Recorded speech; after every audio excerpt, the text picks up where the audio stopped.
बिस्मिल्लाहिर्रहमानिर्रहीम। अस्सलामु अलैकुम वरहमतुल्लाहि वबरकातुह। जी मोअज़्ज़ज़ सामईन, उम्मीद करता हूँ कि आप सब खैरियत से होंगे। मोअज़्ज़ज़ सामईन, आज की वीडियो में मैं आपको डॉक्टर इल्लामा इकबाल का एक ऐसा वाक़या सुनाने जा रहा हूँ कि जिसको डॉक्टर इल्लामा इकबाल ने अपनी ज़िंदगी में बताने से मना किया था और अपने खादिम मियाँ अली बख्श से फरमाया था कि मेरे दुनिया से जाने के बाद तुम ये वाक़या किसी को सुना सकते हो।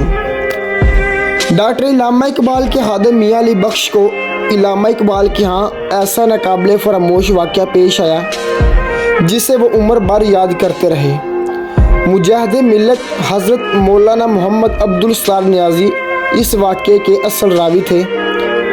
गुजरांवाला के एक बुज़ुर्ग अली बख्श के पास आए और कहा कि उन्हें इल्लामा इकबाल की ज़िंदगी के कुछ वाक़यात बताएं। अली बख्श ने जवाब दिया, मैं सारी बातें कह चुका हूँ, अब कोई बात बाकी नहीं रही।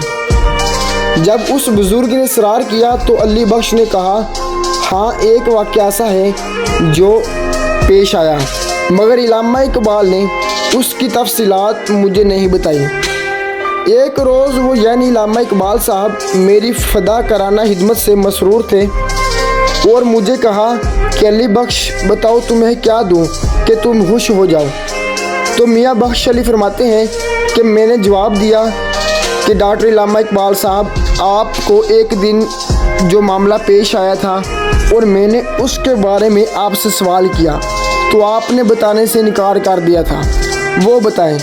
तो डॉक्टर इल्लामा इकबाल ने फरमाया, अब बताना चाहता हूँ मगर इस शर्त के साथ कि मेरे हैन हयात उम्र भर किसी को ना बताना, अलबत्ता मेरी ज़िंदगी के बाद बता सकते हो। वो वाक़या यूँ है, एक रोज़ आधी रात को डॉक्टर इल्लामा इकबाल अपने बिस्तर पर लेटे हुए थे, बेहद बेचैन और मुज़तरब थे, दाएं बाएं करोट बदलते थे। यक्का-यक आप उठ खड़े हुए और कोठी के दरवाजे की तरफ गए। मैं भी पीछे चला गया। इतने में एक पाकीज़ा बुज़ुर्ग अंदर दाखिल हुए। उनका लिबास खूबसूरत और सफ़ेद था। उन्हें आप अंदर ले आए और पलंग पर बिठा दिया और खुद डॉक्टर इल्लामा इकबाल नीचे बैठे और बुज़ुर्ग के पाँव दबाने लगे। इस दौरान डॉक्टर इल्लामा साहब ने उनसे पूछा कि आपके लिए क्या लाऊं? तो उन्होंने जवाब दिया कि दही की लस्सी बनाकर पिला दो। उस पर डॉक्टर इल्लामा इकबाल साहब ने मुझसे ये कहा कि जग लेकर जाओ और लस्सी बनवा कर ले आओ।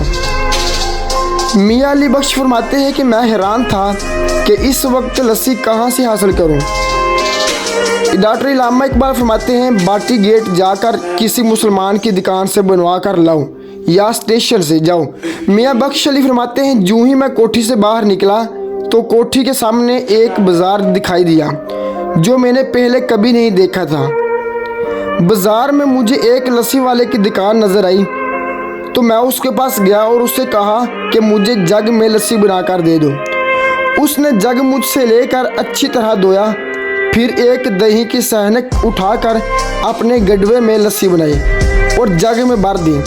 तो जब मैंने पैसे पूछे तो सफ़ेद रेश बुज़ुर्ग ने जवाब दिया कि इल्लामा इकबाल साहब से हमारा हिसाब चलता रहता है, तुम ले जाओ और उनको पेश कर दो।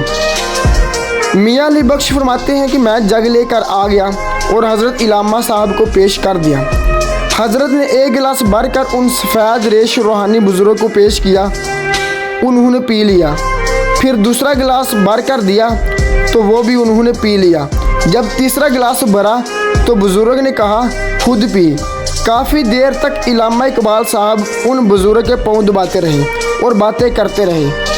कुछ देर बाद वो बुज़ुर्ग उठकर खड़े हुए और कोठी से बाहर निकलने के लिए चल दिए। इल्लामा साहब भी उनके साथ निकले तो मैं भी उनके पीछे चला। वो बुज़ुर्ग कोठी से बाहर निकले तो अचानक गायब हो गई। मियाँ अली बख्श फरमाते हैं कि मैं हैरान था कि ये कौन थे, अब कहाँ चले गए। और फिर वो सामने बाज़ार भी ना था जिसके एक दुकानदार ने मुझे लस्सी बनाकर दी थी। उस दिन मैंने पूछा, हज़रत इल्लामा साहब ये बुज़ुर्ग कौन थे? اور दुकान पर बैठे रिश्तेदार बुजुर्ग कौन थे? तो इल्लामा इकबाल साहब ने फरमाया कि मैं उनके नाम बताता हूँ, लेकिन मेरी ज़िंदगी में किसी को ना बताना। जो बुजुर्ग कोठी में तशरीफ़ लाए और लस्सी पी वो ख्वाजा मोइनुद्दीन चिश्ती अजमेरी रहमतुल्लाह अलैह थे, और जिस बुजुर्ग ने लस्सी बना कर दी वो दाता गंज बख्श अली हजवेरी रहमतुल्लाह अलैह थे। दोस्तों, उम्मीद करता हूँ कि आपको मेरी आज की छोटी सी वीडियो अच्छी लगी होगी। दोस्तों, अगर वीडियो अच्छी लगे तो वीडियो को लाइक ज़रूर कर देना और चैनल को सब्सक्राइब कर देना और घंटे वाले बटन को ज़रूर दबाना ताकि हर न्यू आने वाली वीडियो आप तक बआसानी पहुँच सके।